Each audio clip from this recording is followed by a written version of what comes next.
Paz seja convosco, irmãos. Hoje a série Porção Diária e Oração, com o tema A Primeira Comunidade. Nós faremos a leitura no livro de Atos Apostólicos, capítulo de número 2.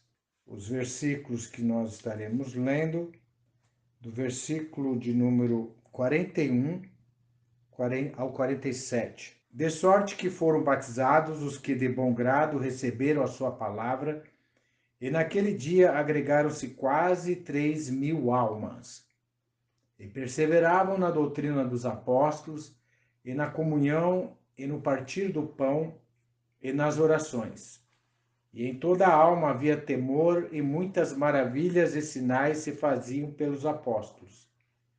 E todos os que criam estavam juntos, e tinham tudo em comum, e vendiam suas propriedades e fazendas, e repartiam com todos segundo cada um havia de mister. E perseverando unânimes todos os dias no templo, e partindo o pão em casa, comiam juntos com alegria e singeleza de coração, louvando a Deus e caindo na graça de todo o povo, e todos os dias acrescentava o Senhor à igreja aqueles que se haviam de salvar. Meus amados irmãos, hoje vamos falar a respeito da primeira comunidade, que foi a comunidade apostólica. Com grandes prodígios e com um grande evento que foi Pentecostes, agregou aquela primeira comunidade da Igreja de Deus em Jerusalém, cumprindo-se as palavras de nosso Senhor Jesus Cristo aos apóstolos que deveriam ficar em Jerusalém até que do alto fossem revestidos do poder e começassem a pregar, começando de Jerusalém, Judeia, Samaria e até os confins da terra. Aquela primeira comunidade foi marcada por uma grande unanimidade, um amor entre os irmãos, ao ponto de que eles estavam dispostos e foram realmente em ação, partiram para a ação, venderam tudo que tinha e em comum montaram essa primeira comunidade da igreja. Diz aqui que os apóstolos faziam grandes prodígios e milagres, e aquele povo vivia tudo em comum, e tinham um só coração, estavam unânimes, congregavam juntos, partiam pão, comiam juntos em fraternidade. Ninguém dizia que algo era seu, mas todos tinham os seus dons em comum. Este exemplo, hoje bastante difícil de se alcançar na atual era da igreja, a era de Laodiceia. A era de Laodiceia é uma igreja que se distanciou bastante deste primeiro amor da igreja apostólica. Tanto que para nós levarmos a cabo um projeto ou uma ação como esta da primeira igreja, é muito difícil, porque poucas pessoas estão realmente preparadas e despojadas do interesse material e dos seus próprios interesses para poder realmente ter esta realidade que nós vemos da primeira comunidade. Mas nós podemos atentar aqui a algumas coisas importantes que servem de exemplo para nós. Eles louvavam a Deus todos os dias juntos. E Deus acrescentava à igreja todos aqueles que haviam de se salvar. Caíram na graça do povo. E Deus acrescentou àquela comunidade os que haviam de se salvar.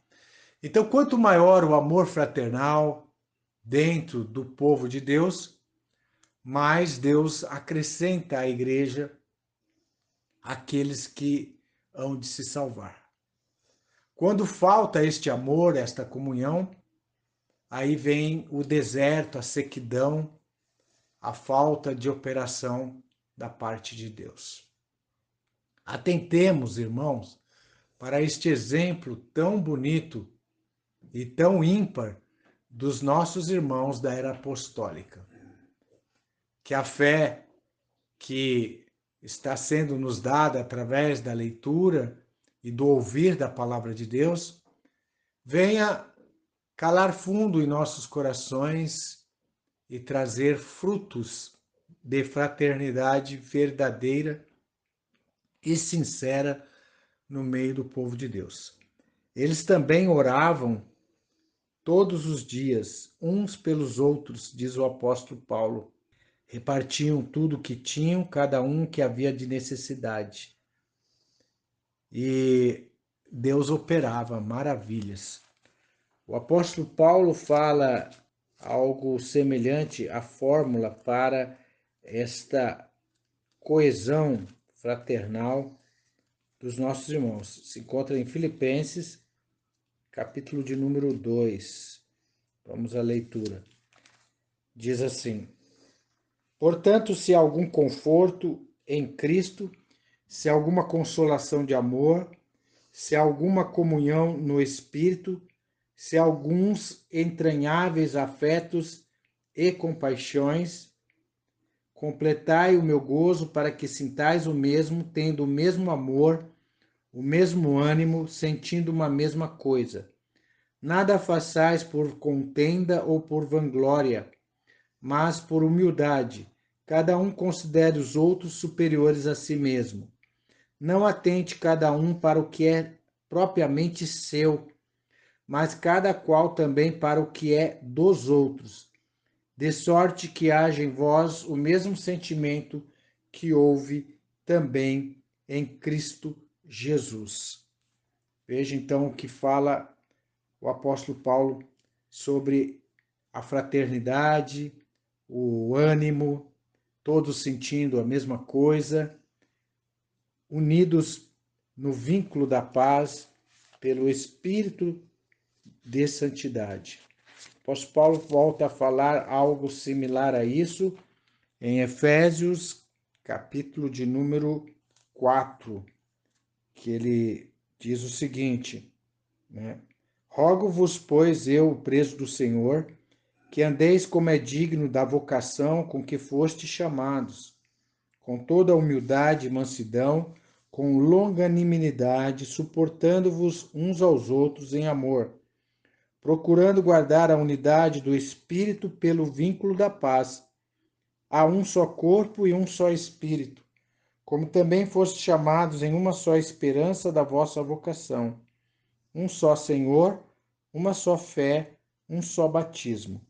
Um só Deus e Pai de todos, o qual é sobre todos, e por todos, e em todos. Mas a graça foi dada a cada um de nós segundo a medida do dom de Cristo.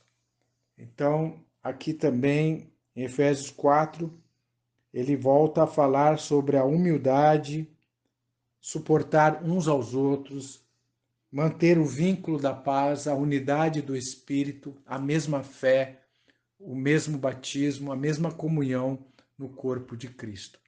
Isso é um esforço de cada um, individualmente, porque devemos procurar nos humilhar para a verdade, para que este vínculo da paz e a unidade do Espírito esteja no corpo de Cristo. E assim a igreja seja edificada pelo cabeça que é o nosso Senhor Jesus Cristo. Isto era o que estava amplamente derramado nos corações dos nossos irmãos da primeira comunidade apostólica. Se eles conseguiram, e foi possível, se este mesmo sentimento houver em nós, também podemos conseguir esse tipo de vínculo, de paz, de unidade, de fraternidade, de perdão. Mas nós sabemos que os dias que nós vivemos, Os homens vão de mal a pior, sendo egoístas, enganando e sendo enganados. Hoje existe muito sentimento de orgulho, sentimento de insolência, soberba, inveja, disputa, peleja, e é muito mais difícil nós vermos esta unidade, este amor, esta operação como foi na primeira igreja apostólica.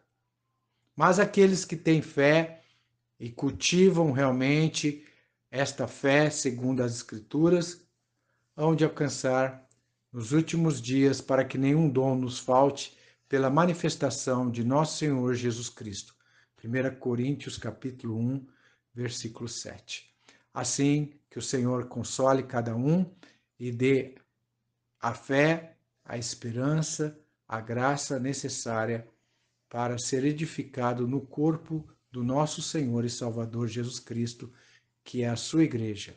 Ele que é o nosso cabeça e nosso Senhor. Obrigado, que a graça seja com cada um dos nossos irmãos. Agora nós iremos orar. Oremos, então. Amado Pai, é por isso que nos colocamos de joelhos e tomamos o teu bendito nome, ó Deus Yahvé, o qual todos aqueles que te buscam com sinceridade, através de teu Filho Jesus, o Messias, nós estamos aqui para pedir primeiramente, Senhor, que derrame a tua graça copiosa sobre cada um dos teus filhos. Que o Senhor esteja entrando com providência na vida de cada irmão, segundo a necessidade, Senhor, de cada um. A necessidade de doença, se existe algum irmão enfermo, doente, ou alguém do familiar doente, que o Senhor derrame a tua graça e dê fé para alcançar a cura, a vitória sobre a doença. Se houver, Senhor, temor, medo, que o Senhor entre com a tua providência, mostrando a tua segurança, a tua paz que excede todo entendimento, para que haja, Senhor, fé, esperança suficiente para superar o temor, o medo. Pai Santo, tu estás acima da cúpula da terra, tuas são todas as coisas, e nós somos por ti. Bondoso Pai, olhai por todo o teu povo espalhado, por todo o círculo da terra, para que haja, Senhor, no teu povo despertamento da fé, assim como houvera, Senhor, nestes primeiros irmãos da Igreja Apostólica. Prepara, Senhor, um povo zeloso, bem disposto e de boas obras, porque só tu, Senhor, é que pode converter os corações. Converta cada coração sincero que está ouvindo neste momento esta oração, Senhor. Dá fé, dá conhecimento, para que o teu povo seja edificado na tua presença. Bondoso Pai, nós te pedimos também, Senhor, pelo crescimento da tua obra, do teu reino. Chama, Senhor, os teus escolhidos em todos os lugares. Prepara também, Senhor, obreiros para a seara da tua obra. Rogamos a ti, Senhor, que envie-nos obreiros, capacitando pessoas que sejam corajosas, sinceras, destemidas para pregar a tua palavra, cheio do teu espírito de santidade, para falar segundo a tua vontade. Perdoa nossos pecados, segundo a multidão da tua misericórdia. Nós te agradecemos por tudo e te pedimos por amor e nome do Messias que está à tua direita e vive e reina, em nome de Jesus Cristo, teu Filho. Amém. Amém.